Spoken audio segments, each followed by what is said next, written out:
Bueno, ok, ahora sí. Bien, hermanos, pues en la clase pasada estuvimos retomando eh, nuestro curso. Nos quedamos en el tema de Caín cuando mata a su hermano Abel. Estuvimos hablando brevemente acerca de cómo es que se hace el juramento con el Satán para que le pueda entregar. Y decíamos que prácticamente lo que se establece en esta ocasión, pues es la adoración a una nueva deidad que surgiría como el dios de la fertilidad, que en este caso pues sería el propio Satán a través de lo que posteriormente llegaría a llamarse como Baal. Sin embargo, hasta este momento, las escrituras solamente nos hablan de esta eh, forma directa en la que Satán se manifiesta a Caín y le hace un juramento, le dice, júrame por tu garganta, y si lo revelas morirás, y juramenta a tus hermanos por sus cabezas.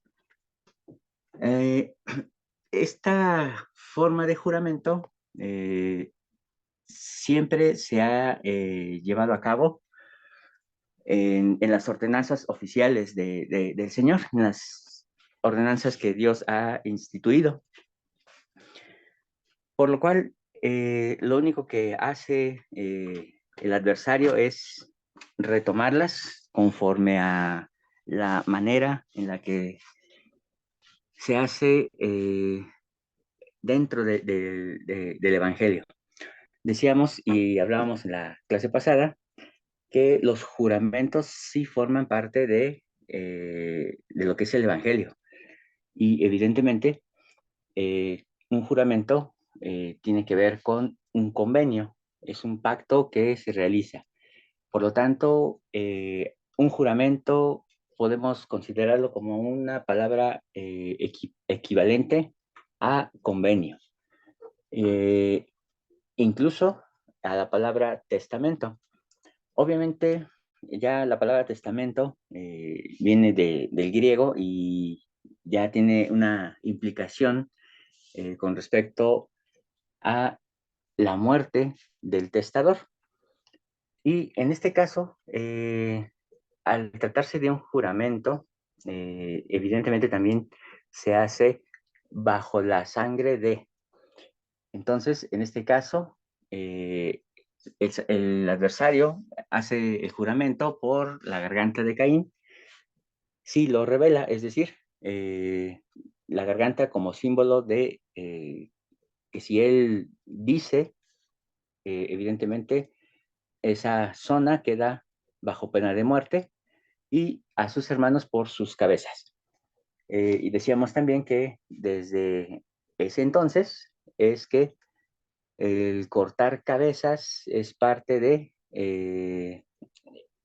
estas tipos de organizaciones. Entonces, no nos sorprenda el que de pronto aparezcan las cabezas de sus víctimas. Pero es bien importante también, y esto lo retomamos solamente de la clase, de la última clase antes de las vacaciones, que el propio Satán dice, y por el Dios viviente, es decir, jurar por el Dios viviente. Eh, Decíamos que el adversario tiene respeto por la autoridad de Dios. Sabe que sin él no se puede hacer nada y por lo tanto el Satán es un subordinado a Dios. Nunca debemos de pensarlo como eh, únicamente su enemigo, como si fuera un igual a él. No es así. Ya lo hemos hablado varias veces, pero insistiré en esta parte para que no se nos olvide. El Satán eh, es un ángel que está al servicio de Dios, pero es nuestro adversario. Por lo tanto, él siempre va a reconocer la presencia de Dios, que sin Él ningún juramento es válido. Así que todos aquellos que en algún momento en su ideología piensan que acercarse al Satán significa alejarse de Dios, es absolutamente lo opuesto. Y por si fuera poco, quien reconozca a Satán como su, su, su genio, su ángel que les va a conceder algo, ciertamente y por obligación tendrán que reconocer también la existencia de Dios. Entonces no hay ningún satánico que no crea en Dios. Todos tendrán que creer en Dios. Y bueno, se hace este juramento, se entrega a Abel y decíamos que Abel viene siendo el sacrificio que se iba a ofrecer en esta ocasión a esta deidad, con lo cual se sellaría este juramento. Eh, y ya posteriormente dice, y Satanás juró a Caín que obraría de acuerdo con sus mandatos, y todas estas cosas se hicieron en secreto. Y Caín dijo, verdaderamente yo soy Mahán, el maestro de este gran secreto. Decíamos que Mahán técnicamente significa gran maestro o poseedor del conocimiento, de tal forma que decir maestro Mahán es decir maestro de maestros. Por lo tanto, dice que Caín recibió este título y se gloriaba de su iniquidad. Más adelante vamos a retomar esta palabra, la palabra iniquidad, porque la palabra iniquidad tiene un significado que va más allá de la palabra pecado. Eh, en hebreo existen tres formas de hacer alusión a lo que en español conocemos como pecado. Y la palabra iniquidad es una de las más severas, es la más grande porque significa que estamos pecando en el espíritu, o en otras palabras, es cuando el espíritu está actuando rebeldemente en contra de Dios y por lo tanto es enemigo de Dios y está realizando pecados contra el espíritu. Por lo tanto, el dar muerte se convierte en un pecado imperdonable. Dentro de la ley de Moisés no existe una forma de restaurar a alguien que ha cometido este pecado. No obstante, cuando viene Cristo, Él hace la declaración de que todo pecado tiene perdón, excepto el pecado contra el Espíritu Santo. Entonces, hasta este momento, pues Caín queda bajo esta condenación de no hay expiación para él, pero además de eso, él, dado que él sí habló con Dios, lo conoció, él fue profeta, eh, entonces él cae en convertirse en un hijo de perdición.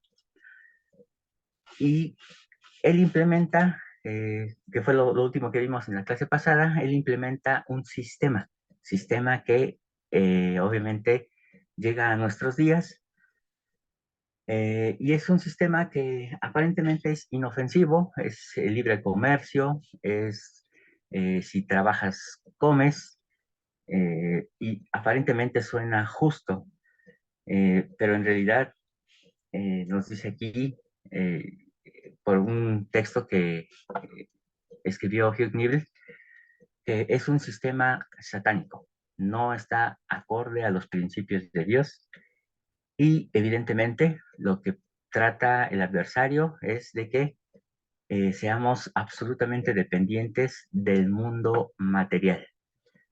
Cuando nosotros hacemos esto, entonces técnicamente lo que hacemos, dice aquí, es hacer un pacto con él y aunque no estemos cara a cara con él y no nos hagamos un juramento por nuestra garganta, por nuestra cabeza, Dice Hugh Nibley al final de este texto: el intercambio de la vida eterna por el éxito mundano es en realidad la esencia del clásico pacto con el diablo, en la que se ofrece toda la riqueza que pueda comprar la tierra a cambio de la sujeción a Satanás. Entonces, el simple hecho de abandonar los principios eh, de verdad, los principios del Evangelio, por seguir, o más bien por obtener el éxito mundano, eso es técnicamente estar haciendo un pacto. Y repito, tal vez no de forma directa, ni tan severa como para llegar a ser hijos de perdición, pero finalmente estamos perdiendo nuestra alma, tener las riquezas de la tierra.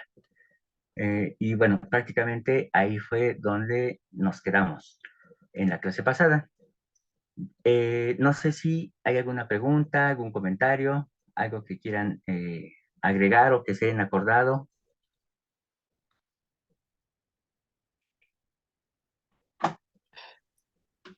Ok. Yo sí, hermanito. Oh, claro que sí, hermano, adelante. Ahorita que nos eh, da la síntesis de lo que ya hemos visto, me quedo pensando del, de los pecados que nos comenta que todos son perdonados menos el de, eh, ahora sí Contra el que Espíritu Santo. atentar con lo del Espíritu Santo. Ujú. Entonces, el pecado de muerte,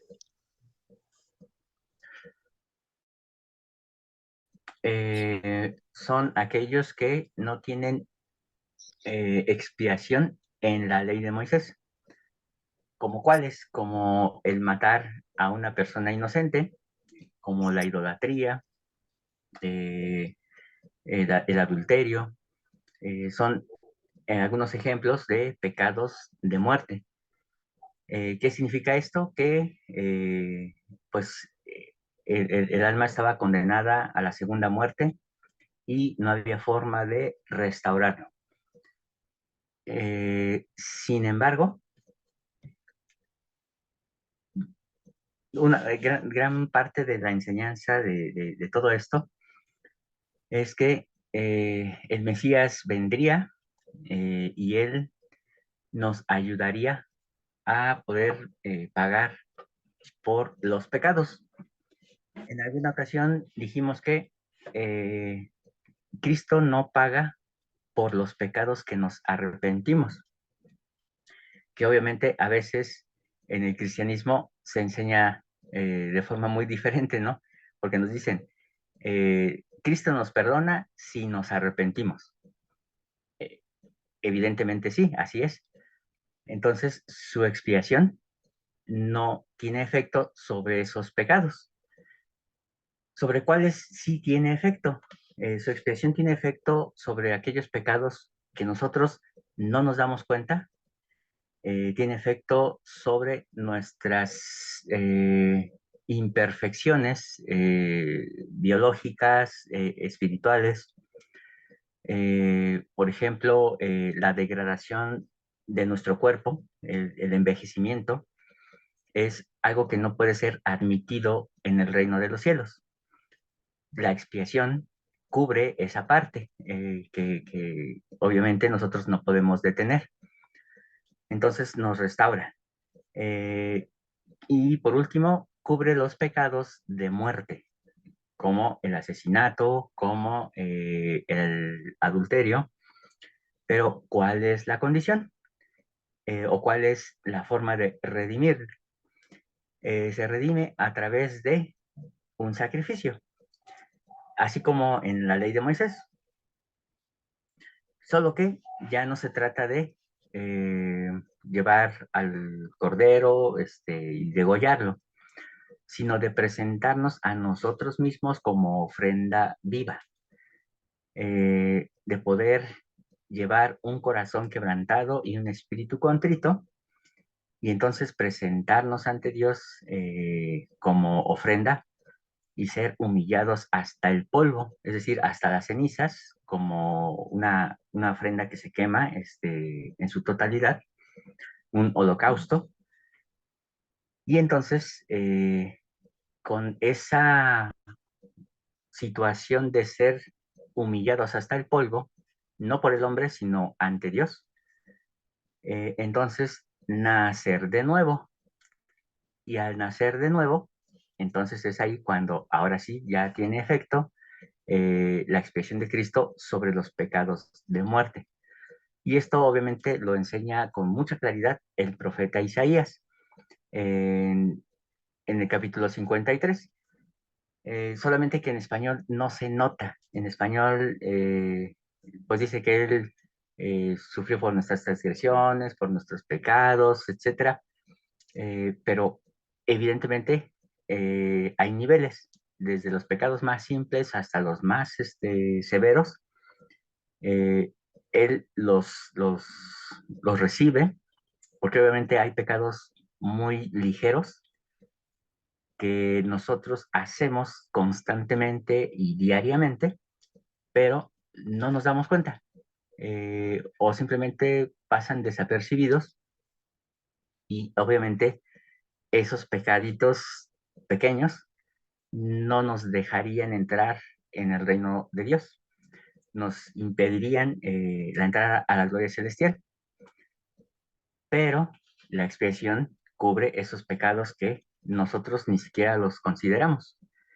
Eh, Así de la misma manera también cubre los pecados que no tienen una expiación en la ley de Moisés, que en otras palabras son los que actualmente podemos arrepentirnos de forma personal. Vaya, no tenemos que ir con el obispo y decirle, obispo, pues hice esto, hice lo otro, eh, porque esos pecados, como tienen expiación en la ley de Moisés, entonces podemos hacerlo directamente con Dios. Cuando ya son más graves, obviamente, entonces ahí sí tenemos que ir con el obispo y evidentemente entonces ya él nos ayudará a poder nuevamente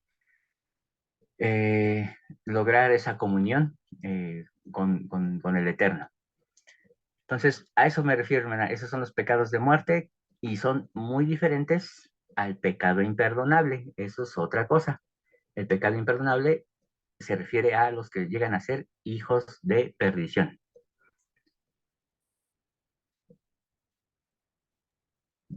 Bien, gracias. Okay. No sé si alguien más tenga alguna pregunta. Bien, entonces vamos a continuar. Y en esta ocasión vamos a hablar un poquito acerca de las maldiciones. Pero vamos a ver a continuar con el relato y nos dice que Caín se glorió de lo que había hecho diciendo, estoy libre. Seguramente los rebaños de mi hermano caerán en mis manos. Entonces, él estaba entendiendo que por el hecho de haber quitado a su hermano, entonces él recibiría no solamente la primogenitura, sino que además sería también heredero de la ganancia que tenía su hermano. Entonces, prácticamente él quería adueñarse, obviamente por una eh, idea errónea de que el más fuerte es el que más gana. Entonces, como él se consideraba fuerte y libre, entonces pensaba que se quedaría con lo de su hermano. Y entonces dice que el Señor, o sea, personalmente visita a Caín y le dice, ¿dónde está Abel, tu hermano? Y él contestó, no sé, ¿soy yo guarda de mi hermano? Ahora, muchas veces hemos usado este texto para enseñarnos unos a otros de que sí somos guardas de nuestros hermanos. Sin embargo, hermanos, esta frase encierra eh, un aspecto más importante, más relevante. Dice, cuando alguien es guarda de su hermano, es porque se trataba de que Caín era el mayor. él tenía la primogenitura. Como primogénito, no solamente tiene bendiciones y privilegios, también tiene responsabilidades. Y una de esas responsabilidades es ser guarda de todos los que pertenecen a la tribu. Por lo tanto, el que él responda, soy yo guarda de mi hermano, técnicamente es un repudio a la responsabilidad del primogénito. Entonces, él quería las riquezas, pero no quería las obligaciones que eso implicaba. Por lo tanto, dice el Señor, ¿qué has hecho? La voz de la sangre de tu hermano clama a mí desde la tierra. Y entonces, evidentemente, la tierra misma estaba acusando a Caín de haber cometido ese asesinato. Toda sangre que es vertida de manera inocente, la tierra como ente viviente la toma en cuenta y hace la denuncia directamente a Dios. Por lo tanto, debemos de pensar que todos aquellos que han asesinado a alguien, de alguna manera, sus nombres están reservados para un castigo especial. Y ese castigo especial tiene que ver con las maldiciones que vamos a ver a continuación. Eh, y dice, continúa el relato diciendo, ahora maldito serás de la tierra, que abrió su boca para recibir de la mano tuya la sangre de tu hermano. Cuando labres la tierra, no te dará su fuerza. De aquí en adelante, fugitivo y vagabundo serás en la tierra. Y Caín dijo al Señor, Satanás me tentó a causa de los rebaños de mi hermano. Y también estaba yo con saña, porque aceptaste su ofrenda y la mía no. Mi castigo es más de lo que puedo soportar. Ah, bueno, técnicamente todos cuando estamos descubiertos en el pecado, tratamos de justificarnos y arrojamos la responsabilidad hacia otra persona. No obstante, cuando decimos que Satanás me tentó, eh, y siguiendo esta secuencia cabalística de la que hemos estado hablando, eh, antes de que Satanás de manera física se presente ante Caín, él tuvo que pasar por dos niveles de Satán. Su Satán personal, el Satán que está representado en las personas que le rodean, y por último, el Satán que efectivamente es el adversario. Entonces, ese Satanás que me tentó, él estaba acusando al real, al ángel real.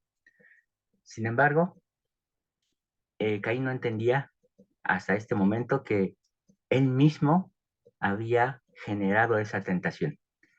Su propio Satán, es decir, su ego, se había apropiado de su ser a tal grado que le llevó a perder la noción del rumbo que estaba llevando su vida. Finalmente, tuvo que padecer las consecuencias y entonces lo único que dice, pues esto no lo puedo soportar, y obviamente si alguien me ve, me va a matar. Ah, y entonces, eh, la palabra maldito que se usa en esta ocasión es la palabra arar,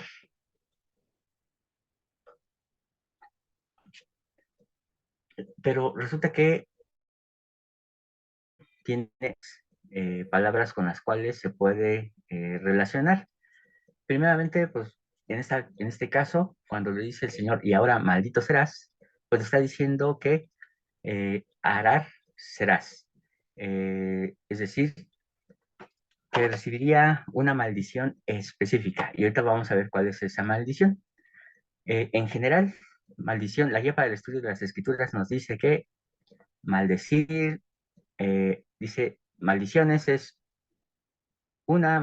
la aplicación de la ley divina que autoriza o inflige juicios y sus correspondientes consecuencias sobre una cosa, una persona, un pueblo, principalmente por motivo de la iniquidad. Ojo, eso es una definición extraordinaria, incluso al usar el término iniquidad. La manifestación del amor y la justicia de Dios, y pueden ser invocadas directamente por Dios o pronunciadas por sus siervos autorizados. Sin embargo, hermanos, hay unas maldiciones que no necesitan ser invocadas. Hay unas maldiciones que recaen porque ya están decretadas, ya están en las escrituras, ya hay ejemplos de personas que han recibido esas maldiciones, y uno de ellos precisamente es el caso de Caín, donde él recibe una maldición llamada Arar. Y dice lo siguiente: algunos estudiosos han hecho una clasificación muy interesante en cuanto a las maldiciones escriturales. Las escrituras hebreas revelan que existen 6 maldiciones activas, es decir, que ya están en el mundo, que ya están operando en los aires. Ya no necesitan ningún decreto, ya no necesitan que un apóstol sacuda sus pies o que haga alguna ordenanza u oración para que recaiga esa maldición.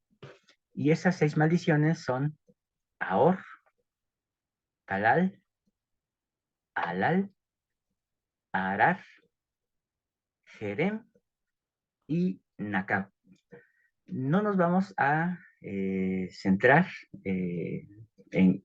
vaya, no vamos a profundizar en cada una de ellas. Son temas bastante extensos. Solamente vamos a mencionar de qué se trata cada una. Eh, por ejemplo, la maldición de Ahor. Esta es hermanos, es una de las maldiciones más comunes, es la más peligrosa porque es la más sutil. Y ahora vamos a ver por qué.